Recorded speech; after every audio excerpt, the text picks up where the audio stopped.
తెలుసుకోవాల్సిన విషయం ఏమిటంటే ఇస్లాం అనేది ఒక క్యాన్సర్ వంటిది. ప్రపంచంలో ఇస్లాం అంతం అవ్వనంత వరకు శాంతి సౌభ్రాతృత్వాలు అనేవి నెలకొల్పవు. శాంతి సౌభ్రాతృత్వాలు ప్రపంచంలో నెలకొనాలి అనంటే ఇస్లాం అనేటువంటి క్యాన్సర్ను లేకుండా చేయాలి. ఎందుకు ఈ విధంగా మాట్లాడుతున్నారు అని మీరు అనుకోవచ్చు. ఒక్కొక్క పాయింట్ వివరించి చెప్తా, వినుకోండి. గతంలో సివిల్ సర్వీసెస్ జిహాద్ అని మీరు వినే ఉంటారు. ఉర్దూ పేపర్ను ఎంచుకున్నటువంటి వారు ఎవరైతే ఉన్నారో వాళ్ళకు ఎక్కువ మార్కులు వేయడం ద్వారా సివిల్ సర్వీసెస్ అయినటువంటి ఐఏఎస్, ఐపీఎస్, ఐఆర్ఎస్ లేకపోతే ఐఎఫ్ఎస్ వంటి సర్వీసులలో వారి జనాభాను అంటే ముస్లింల జనాభాను ఎక్కువ మందిని భర్తీ చేయడం కోసం ఆనాడు సివిల్ సర్వీసెస్ జిహాద్ అనేది వెలుగులోకి వచ్చింది. ఇక ఈ ఇస్లాం అనేది ఇక్కడ ఉన్నటువంటి స్థానికమైనటువంటి భారతదేశానికి ఆయువు పట్టైనటువంటి హిందుత్వాన్ని అష్టదిగ్బంధనం చేసి కబలించే ప్రయత్నం చేస్తున్నది. అందులో భాగంగానే ఇప్పుడు లవ్ జిహాద్ కావచ్చు, ఈ కార్పొరేట్ జిహాద్ కావచ్చు. మీరు చూసే ఉంటారు, హలాల్ అనేటువంటి ఒక సర్టిఫికెట్ను ముద్రించడం ద్వారా వాళ్ళు వనరులను సమకూర్చుకుంటున్నారు. గతంలో ఏంటంటే వాళ్ళ ముస్లిం ఎవరైతే పాలకులు ఈ భారతదేశం మీదకి దండెత్తి వచ్చినప్పుడు వాళ్ళు ఇక్కడ ఉన్నటువంటి హిందువుల సంపదను దోచుకొని వాళ్ళ ఎడారి మతాలకు తీసుకొని పోయినారు. వాళ్ళ సమయంలో ఇక్కడ ఉన్నటువంటి శ్రమ దోపిడీ చేయడానికి జిజియా అనేటువంటి ఒక పన్ను విధానాన్ని ప్రవేశపెట్టినారు.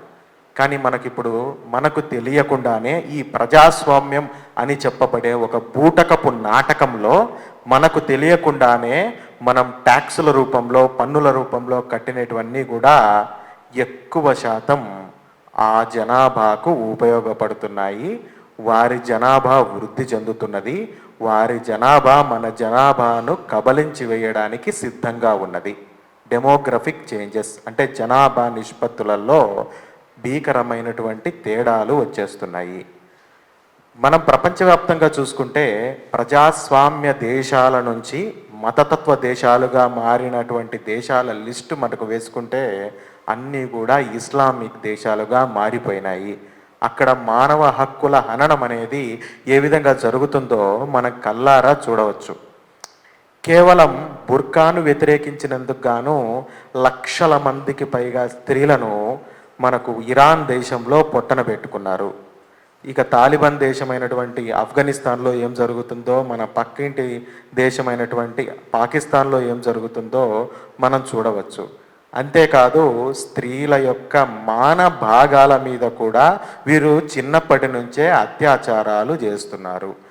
ఎఫ్జిఎం ఫిమేల్ జెనిటల్ మ్యూటిలేషన్ అనేసి వీళ్ళు ఒక ప్రాసెస్ చేయడం ద్వారా బోహ్రా దాసి స్త్రీలను, అదేవిధంగా ఈ దేశంలో ఉన్న ముస్లిం వనితలను కూడా వాళ్ళు ఏ విధంగా ఇబ్బంది పెడుతున్నారనేది ఆ ఇస్లాం యొక్క దుశ్చర్యకు నిదర్శనం.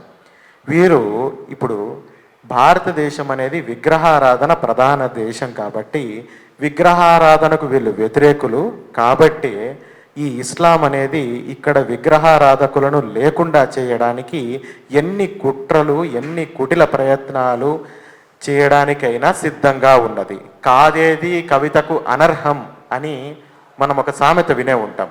అట్లా కాదేది జిహాదుకు అనర్హం అనేది మనం చూసుకోవచ్చు. అంతేకాదు వీరి క్రూరాతి క్రూరమైన చర్యలు ఎక్కడి నుంచి మొదలవుతాయి అని అంటే చిన్నప్పుడు సున్నతి నొందడం నుంచి వీళ్ళ క్రూరాతి క్రూరమైన చర్యలు మొదలవుతాయి. స్వాధిష్టాన చక్రానికి సంబంధించిన చక్ర స్థానాన్ని భ్రంశం చేయడం ద్వారా మొట్టమొదట వీళ్ళు క్రూరులవుతారు. అంతేకాదు మనం సోషల్ మీడియాలో రకరకాల వీడియోలు చూస్తూనే ఉంటాం. మేక పిల్లలను, కోడి పిల్లలను వీళ్ళు కర్కశంగా, అతి క్రూరంగా తమ తల్లిదండ్రులే దగ్గర ఉండి పిల్లల చేత ఎలా వధింపజేస్తున్నారో మనం చూడవచ్చు. హలాల్ అనే ఒక భీకరమైన వికృత ప్రక్రియ ద్వారా వీరు ఏ విధంగా ఇటువంటి దుశ్చర్యలకు పాల్పడుతూ చిన్న పిల్లలకు కూడా మత విద్వేషాన్ని ఏ విధంగా నూరిపోస్తున్నారో చూడవచ్చు. ఇస్లామిక్ స్టేట్ అని చెప్పేసి ఐఎస్ఐఎస్ అని సిరియాలో మొదలయ్యి ప్రపంచవ్యాప్తంగా మా మతం మాత్రమే ఉండాలి అనే ఏకైక నినాదంతో వీళ్ళు మొదలవుతున్నారు. మరి అటువంటి నినాదాలకు వ్యతిరేకంగా వీరి జనాభా నుంచి బయటికి ఎవరైనా వచ్చి ఇస్లాంకు వ్యతిరేకంగా మాట్లాడిన వాళ్ళు అతి తక్కువ మంది, వాళ్ళను కూడా వధింపజేస్తున్నారు. అంటే ఇస్లాం అనేది మానవత్వానికి వ్యతిరేకము. మానవత్వం బతకాలి అంటే ఇస్లాం అనేది ఉండకూడదు. దీన్ని ఆదిలోనే అడ్డుకోవడం ఎలా అనేది మనకు సందేహం కలగవచ్చు. ఇంట్లో సెక్యులరిజాన్ని నేర్పించవద్దు. అది మత సెక్యులరిజం కావచ్చు, కుల సెక్యులరిజం కావచ్చు. ఈ మధ్య కొన్ని హిందూ సంఘాలు కూడా గడప లోపలే కులం, గడప దాటితే హిందువులం ఇట్లాంటి వికృత పదజాలాన్ని వాడుతున్నారు. అవునరా భయ్, గడప లోపల కూడా కులం చూపిస్తాం, గడప దాటినాక కూడా కులం చూపిస్తాం అన్న సందర్భాలు ఉన్నటువంటి సందర్భంలో లవ్ జిహాదులు తక్కువగా జరిగినాయి. కుల ధర్మాలు పిల్లలకు నేర్పించాలి. అదేవిధంగా వాళ్ళకు ప్రౌడ్నెస్ అనేది పెంచాలి, కులపిచ్చి పెంచాలి. పెంచితే పిల్లవాళ్ళు లవ్ జిహాదులకు గురి కాకుండా ఉంటారు. కులం కూడా వద్దంటే వాళ్ళు మతం కూడా వదిలిపెట్టేస్తారు. లాస్ట్కు లవ్ జిహాదులకి ఎర్రలుగా మారతారనమాట. ఇక చదువులతో మన వాళ్ళకి ఏ కులానికి ఆ కులానికి ప్రత్యేకమైన పాఠశాలలు కూడా నెలకొల్పడం ద్వారా వీళ్ళతోటి ర్యాపోను తగ్గించవచ్చు. ఈ ఇస్లామిక జనాభాతో ర్యాపోను తగ్గించడం ద్వారా మనం ఈ జిహాద్ అనేటువంటి ప్రక్రియను కొంతవరకు అడ్డుకునే ప్రయత్నం చేయవచ్చు. అంతేకాదు ఇక్కడ మనం చూసుకుంటే చదువుకున్న వాళ్ళు ఇట్లాంటి మత ఛాందస ధోరణిలోకి వెళ్ళరు కదా అనే సందేహాలు మీకు కలుగుతుంటాయి. మొన్న రెజిన్ జిహాద్ జరిగింది. ఆముదం నుంచి తీసినటువంటి రెజిన్ అనేటువంటి ఒక ఆల్కలాయిడ్, అది ఒక పాయిజన్ ద్వారా ప్రపంచంలో ఇప్పుడు ఈ దేశంలో ఉన్న హిందూ జనాభాను చంపే కుట్ర చేసింది ఎవరో కాదు, ఎంబీబీఎస్ చదివినటువంటి డాక్టర్లు. వాళ్ళు ఆ మతానికి సంబంధించిన వాళ్ళే. కాబట్టి మతానికి వైద్యో నారాయణో హరి అని అంటాం మనం, వైద్యున్ని దేవునితో పోలుస్తాం. కానీ వాళ్ళ దగ్గర వైద్యంను కూడా, వైద్యం అనే వృత్తిని కూడా అడ్డుపెట్టుకొని వీళ్ళు చంపడానికి సిద్ధంగా ఉన్నారు మన హిందూ జనాభాను. కాబట్టి ఇవన్నీ మదిలో ఉంచుకొని హిందూ బంధువులారా, ఈ దేశంలో ఉన్న ప్రజాస్వామ్యం మిమ్మల్ని రక్షిస్తుంది అనే అపోహలో ఉండొద్దు. ప్రతి ఒక్కరూ కూడా సశక్తులు కండి, శక్తిని చేకూర్చుకోండి. ప్రతి పెద్ద కంపెనీలో, అంటే ఇందాక చెప్పినట్టుగా 10 మంది కంటే ఎక్కువ ఉన్నటువంటి కంపెనీల్లో విశాఖ కమిటీ అనేటటువంటి తప్పనిసరిగా ఉండాలి. మీ ఇంట్లో కానీ ఉన్నటువంటి మీరు కూడా, పత్రికా రంగంలో ఉన్న మిత్రులు కూడా, మీరు కూడా కొంత ఎడ్యుకేట్ చేసి ఒకవేళ అక్కడ ఉద్యోగంలో చేస్తున్నటువంటి అమ్మాయిలు ఎవరైతే ఉన్నారో వాళ్ళ యొక్క సంస్థలో ఈ విశాఖ కమిటీ ఉందా లేదా, ఉంటే ఎవరు వాళ్ళు, ఒకవేళ మనం కంప్లైంట్ చేయాలంటే ఎవరికి చేయాలి, కంప్లైంట్ చేయాలంటే మెయిల్ ఉన్నదా, ఒకవేళ వాళ్ళు మెయిల్ అటువంటిది ఏదైనా మీరు మెయిల్ ఇచ్చినప్పుడు వాళ్ళు రెస్పాండ్ కాకపోతే ఎస్కలేట్ చేయొచ్చు.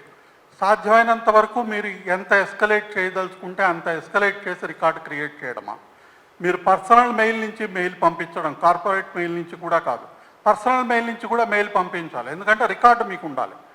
ఈ రికార్డు క్రియేట్ చేయడం అనేటటువంటిది ఇమీడియట్గా ఏదైనా, అంటే ఓవర్ సెన్సిటివ్గా ఉండమని నేను చెప్పటం లేదు, కొంత సెన్సిటివ్గా ఉండడం అనేటటువంటిది ఎవరైనా మగవాళ్ళు కానీ మీ పర్టికులర్గా మీ పైన పనిచేస్తున్నటువంటి వాళ్ళు కానీ హద్దు మీరి ప్రవర్తిస్తున్నప్పుడు కనీసం మొదటనే ఒక మాట చెప్పడము, వినకపోయినట్లయితే నిర్దాక్షిణ్యంగా కంప్లైంట్ చేయడం అనేటటువంటి తప్పదు. ఎందుకంటే ఒక స్థాయిని మీరు అలౌ చేశారు అంటే అది ఒక స్లోప్ లాంటిది అనమాట, అది కిందకు వెళ్తూనే ఉంటుంది. ఇది మనకు ఆ పాతాళంలోకి ఎంత లోతుకి వెళ్తామో మళ్ళీ ఆ తర్వాత ఎవరికి తెలియదు. ఇది ఖచ్చితంగా మీరు చూసుకోవాలి. అమ్మాయిలు ఖచ్చితంగా జాగ్రత్తగా ఉండాలి, రిపోర్ట్ చేయాలి.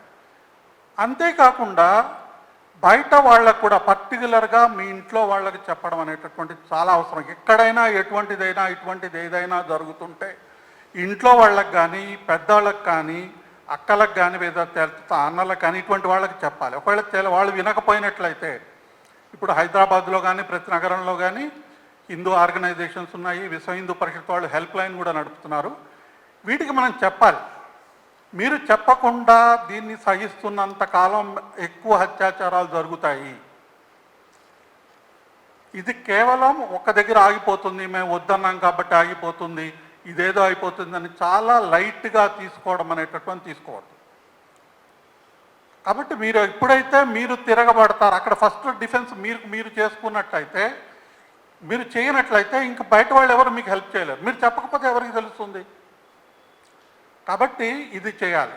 ఇంకో విషయం ఏంటంటే, ఇందాక మేడం గారు చెప్పినట్టుగా మహిళా కమిషన్స్ కానీ లేదా స్టేట్లో ఉన్నటువంటి ఉమెన్స్ వెల్ఫేర్ మినిస్ట్రీ కానీ అన్ని స్టేట్లో పర్టికులర్గా నేషనల్ లెవెల్ నుంచి కార్పొరేట్ సెక్టర్లో పర్టికులర్గా ఐటీ సెక్టర్లో, ఎందుకంటే ఐటీ సెక్టర్లో హైర్ అండ్ ఫైర్ అనేటటువంటిది చాలా విస్తృతంగా ఫ్రీగా ఉంది. ఈ సెక్షువల్ ఎక్స్ప్లాయిటేషన్ అనేటటువంటిది ఇట్ ఈస్ అబౌట్ పవర్. మీ మీద వాళ్ళు ఆధిపత్యం చూపించుకోవడం కోసం ఈ పని చేస్తున్నారు. కాబట్టి మీరు ఎప్పుడైతే దాన్ని ఆ పవర్ కోసం మీరు స్ట్రగుల్ చేయి మీరు తిరగబడి మీరు కానీ కంప్లైంట్ చేయకుండా లేదా వ్యతిరేకించకున్నంతకాలం అది కంటిన్యూ అవుతుంది. ఇందాక చెప్పినట్టుగా సెంట్రల్ గవర్నమెంట్ ఉమెన్స్ వెల్ఫేర్ కానీ వీళ్ళందరూ ఈ సెక్టర్స్లో ఒక విధమైన ఆడిట్ అనేటటువంటిది చేయాలి, కంపల్సరిగా వెరిఫై చేయాలి. టీసీఎస్ కేసులో ప్రెస్లో ఉన్నటువంటి రిపోర్ట్స్ ప్రకారం గత 2-3 సంవత్సరాల నుంచి 64 మెయిల్స్ పంపించడం జరిగింది. ఇక్కడ 150 మందో 100 మందో ఎంతమందో నాసిక్లో పనిచేస్తున్నట్టయితే దాని మేనేజ్మెంట్ ఏంటి, అక్కడ ఉన్నటువంటి సిస్టమ్స్ అండ్ ప్రొసీజర్స్ ఏంటి, హెచ్ఆర్ ఏం చేస్తుంది, హెచ్ఆర్లో మీకు ఫిమేల్కి లేదా ఎవరైనా ఎంప్లాయీస్కి ప్రొటెక్షన్ ఇవ్వడానికి ఉండాల్సింది వాళ్ళు గేట్ కీపర్స్ కాకుండా గేట్ క్లోజర్స్ అయిపోయారు. వాళ్ళు కింద ఎంప్లాయీస్ సఫర్ అవుతుంటే వాళ్ళని రిపోర్టింగ్ ఎక్కడికి వెళ్ళడానికి లేకుండా క్లోజ్ చేసేటటువంటి పరిస్థితి ఉంది. ఇంత సిస్టమిక్ ఫెయిల్యూర్ అనేటటువంటిది టాటాలో జరిగితే అసలు సిస్టమ్సే లేనటువంటి మిగతా ఐటీ కంపెనీల్లో ఏం జరుగుతోంది అనేది మీరు ఒకసారి ఊహించండి. అట్లీస్ట్ ఇక్కడ వీళ్ళు ఈమెయిల్ పంపించడానికి ఈమెయిల్, మిగతా దగ్గర అది కూడా ఉండదు. చాలా తల్లో మేనేజ్మెంట్కి ఇష్టం లేనటువంటి ఇటువంటి మెయిల్స్ పంపించిన వాళ్ళని ఇమీడియట్గా టర్మినేట్ చేసిన సందర్భాలు ఉన్నాయి. మగవాళ్ళు కానీ ఆడవాళ్ళు కానీ ఇటువంటి విషయాలు కానీ లేదా ఇర్రెగ్యులారిటీస్ జరిగినప్పుడు కానీ ఇమీడియట్గా టర్మినేట్ చేసినటువంటి సందర్భాలు ఉన్నాయి. కాబట్టి మీరు ఇమీడియట్గా central government women department audit చేయాల్సినటువంటి అవసరం ఉంది. ప్రతి కంపెనీలో ఎంసీఏకి వీళ్ళు రిటర్న్స్ ఫైల్ చేస్తారు, మేము చట్ట ప్రకారంగా అన్నీ చేసామని కంప్లైన్స్ రిపోర్ట్. ఎవరు టాటా టీసీఎస్కి ఎవరి కంప్లైన్స్ రిపోర్ట్ సైన్ చేశారు? వాళ్ళు ఏమైనా చెక్ చేశారా? ఇంకో పార్ట్స్ ఇంప్లిమెంట్ అవుతుందా లేదా అని, నాసిక్లో పార్ట్స్ ఇంప్లిమెంట్ అవుతుందా లేదా అని టీసీఎస్లో వెరిఫై చేయాల్సినటువంటి రెస్పాన్సిబిలిటీ ఎవరికి ఉంది? చాలా రోజుల తర్వాత టీసీఎస్ ఒక ప్రెస్ రిపోర్ట్ జారీ చేసింది, మీరు ఫెయిల్ అయ్యారు. ఓకే, అంత పెద్ద లక్షల మంది ఉద్యోగస్తులు ఉన్నటువంటి ఆర్గనైజేషన్లో తప్పు జరిగింది, మీకు తెలియలేదు, బాగానే ఉంది. ఇది బయటకు వచ్చిన తర్వాత చర్య తీసుకోవడానికి మీకు ఇన్ని రోజులు ఎందుకు పట్టింది? అంటే మీ దగ్గర పనిచేసినటువంటి ఎంప్లాయీస్ యొక్క వెల్ఫేర్ అనేటటువంటిది మీకు అసలు ఇంట్రెస్ట్ లేదు. రూల్స్ పాటించడము, చట్టం పాటించడం అనేటటువంటిది ఒకప్పుడు టాటా గ్రూప్ని బెంచ్ మార్క్ కింద తీసుకునేవాళ్ళు కార్పొరేట్ సెక్టర్లో. ఇప్పుడు ఇది ఏం ప్రూవ్ చేసిందంటే లా కానీ రూల్స్ కానీ రెగ్యులేషన్స్ కానీ మొత్తం తుంగలో దొక్కడం అనేటటువంటిది టాటాలో కూడా జరుగుతోంది అన్నటువంటి. ఈ చట్ట పాటించడం లేదు అన్నప్పుడు లేబర్ డిపార్ట్మెంట్స్ ఏం చేస్తున్నాయి, వీటి మీద ఎవరు ఆడిట్ చేస్తున్నారు? ఎక్కడా ఏమీ లేదు. ఐటీ సెక్టర్కి లేబర్ రిలేషన్స్లో వాటిల్లో ఇచ్చినటువంటి ఫ్రీడము ఐటీ సెక్టర్ని బాగా అభివృద్ధిలోకి తీసుకురావడానికి చాలా దోహదపడింది. కానీ మీకు ఇచ్చినటువంటి ఫ్రీడము ఈ లెవెల్లో తీసుకొని వచ్చేసి అమ్మాయిలు మీ ఆఫీస్లో రేప్ చేయబడుతున్నా కానీ వాళ్ళు కంప్లైంట్ చేయబడుతున్నా కానీ మీరు ఎటువంటి చర్య తీసుకోకుండా కేవలం ఒక సెక్యులర్ బ్రాండ్ ఒకటి పెట్టుకొని కూర్చునే దాని లెవెల్లోకి వచ్చింది అంటే మీకు ఇచ్చినటువంటి ఫ్రీడమ్ గురించి మళ్ళీ ఆలోచించాల్సిన అవసరం వస్తుంది. కాబట్టి ప్రస్తుతం ఇప్పుడు ఉన్నటువంటి చట్టాల గురించి ప్రభుత్వం చర్య తీసుకోకుండా ఉన్నట్లయితే ఇది ప్రభుత్వం యొక్క బోత్ కేంద్ర ప్రభుత్వం లేదా రాష్ట్ర ప్రభుత్వాల యొక్క తీవ్రమైనటువంటి వైఫల్యం అవుతుంది.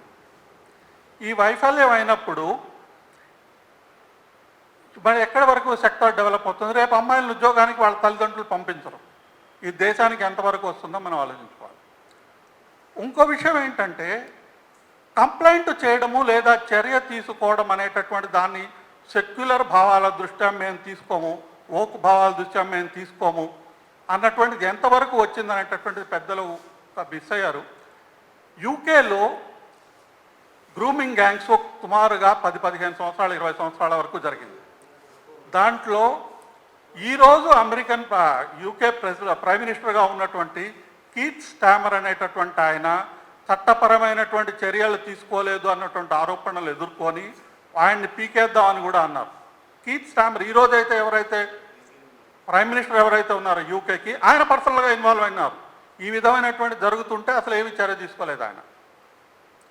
కాబట్టి మనం ఖచ్చితంగా చర్య తీసుకోవడం అనేటటువంటిది ముఖ్యంగా చేసినట్లయితే అలా బాగుంటుంది. అలాగని చేయకుండా ఉన్నట్లయితే మాత్రము ఇంకా తీవ్రమైనటువంటిది రోడ్లోకి స్త్రీలు తీసుకొని వచ్చి యుద్ధం చేయాల్సిన పరిస్థితి తప్పదు. Thank you.